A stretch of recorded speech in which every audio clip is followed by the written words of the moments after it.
All right, guys. Sahel here, Fula, coming to you with another video. I know it's been some time now, but when you're actually in the Sahel, it's real. It's real in the field. I'm telling you, it's real in the field. Inshallah, I think I'm gonna be here another 5 or 6 months or so, and then on to the next. But alhamdulillah, I will have my house here, and it'll be the first base that I wanted to build is now complete, or it's in the stages of being complete, I should say, inshallah. You know, I said in many videos previously that I wanted to build a base. I wanted to build bases. I wanted to build a base in Africa, and now the next base will be either in Eurasia or Central Asia, inshallah. Forget Middle East. I have one country in mind there, but they're just they're cooked, and it's largely due to their own doing, of course. But anyhow, I want to dissect Ibrahim Traores' comments on Sharia. Okay, a lot of people are, of course, the Pan Africanists will be happy. They're like, oh, he gets it. Religion controls you. He knows this, that, and the fourth. And he said at the beginning of the speech though that he's a Muslim. He said that, and people of the past were Muslims, and they actually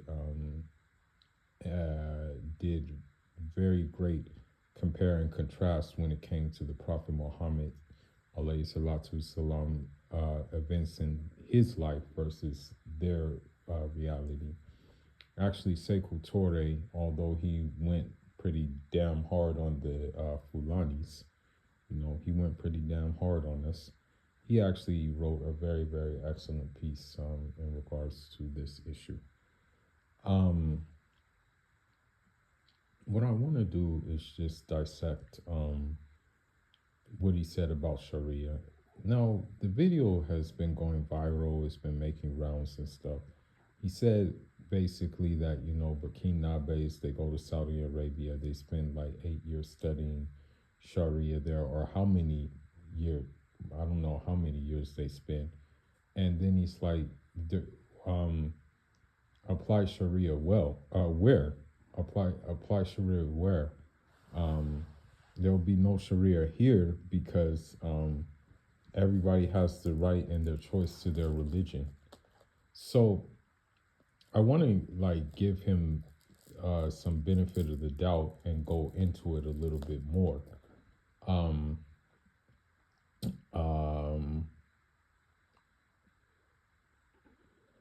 So if you know, okay, if you know, Saudi Arabia is the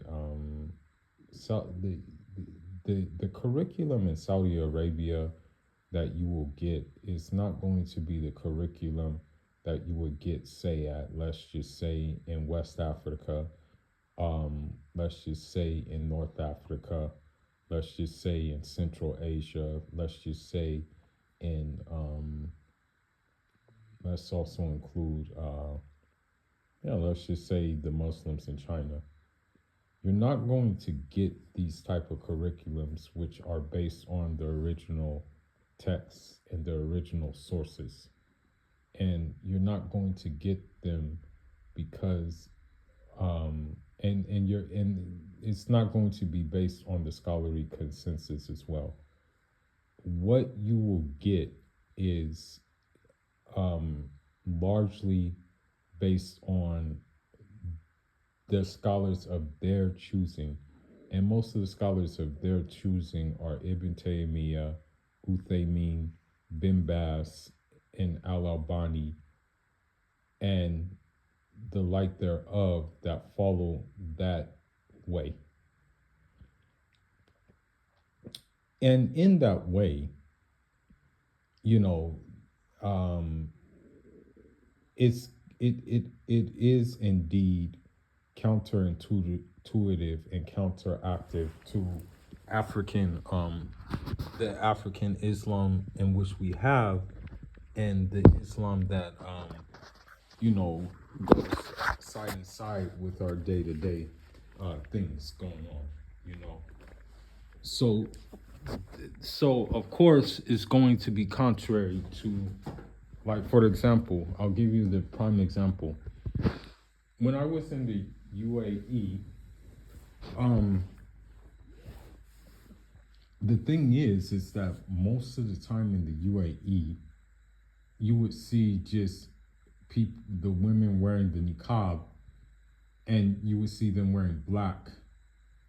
And the only ones that weren't doing this were mostly like the Sudanese, of course, and the other West African or the West African Muslims, and the and of the non-Muslim women, of course, which there is a very, very significant amount of them over there. So when you see that, this is what you are going to be presented with in Saudi Arabia.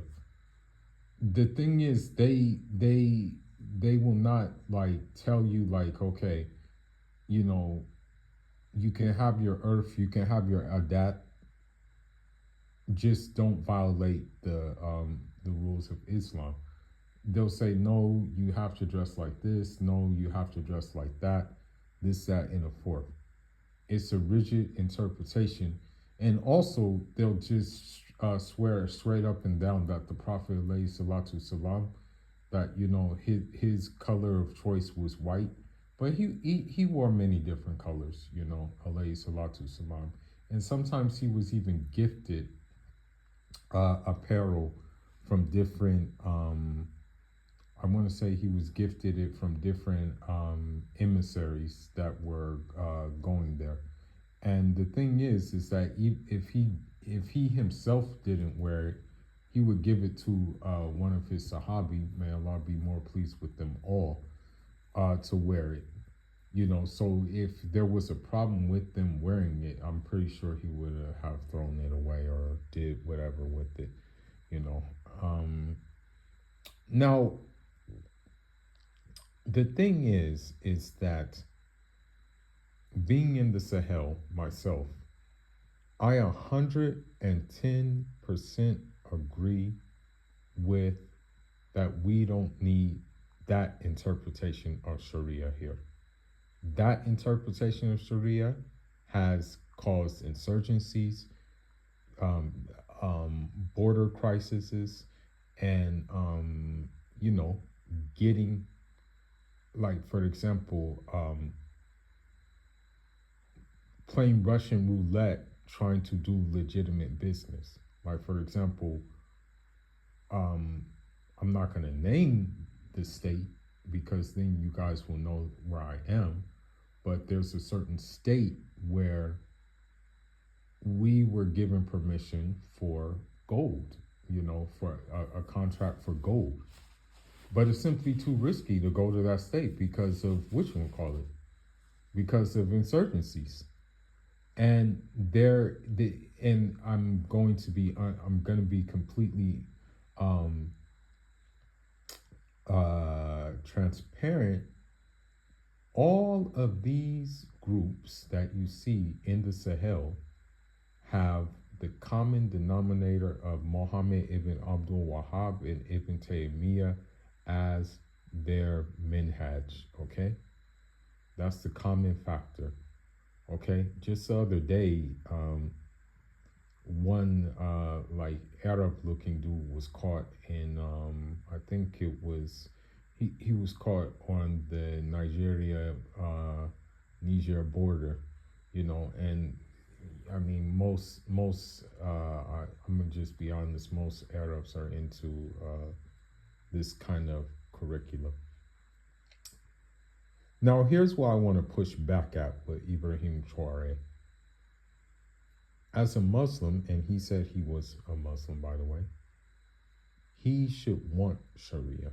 You know what I'm saying? He himself should want Sharia, but he should want Sharia the way it was already given to us, okay? In the form of Malik ibn Anas, okay?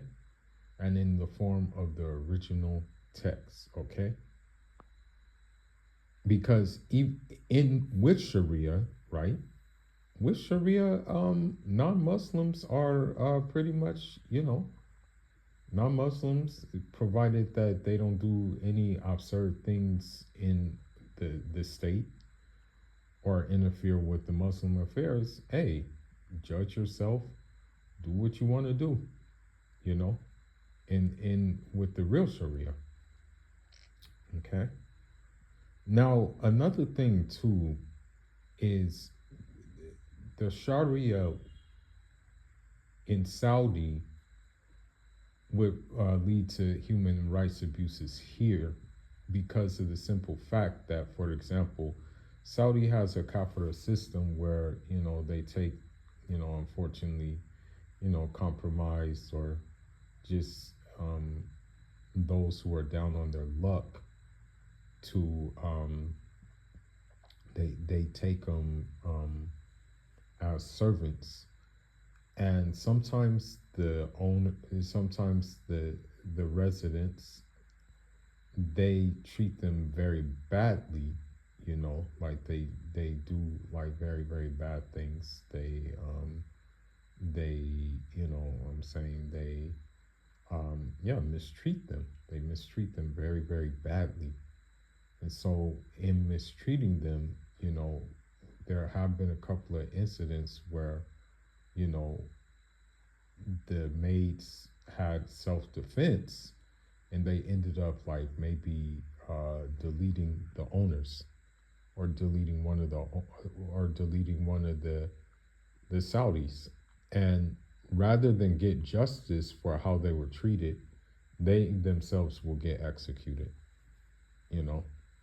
So this is what I'm talking about. Like, Saudi will claim up and down that it is a champion of like Islam, land of Tawheed, but in reality, it's just a hypocritical.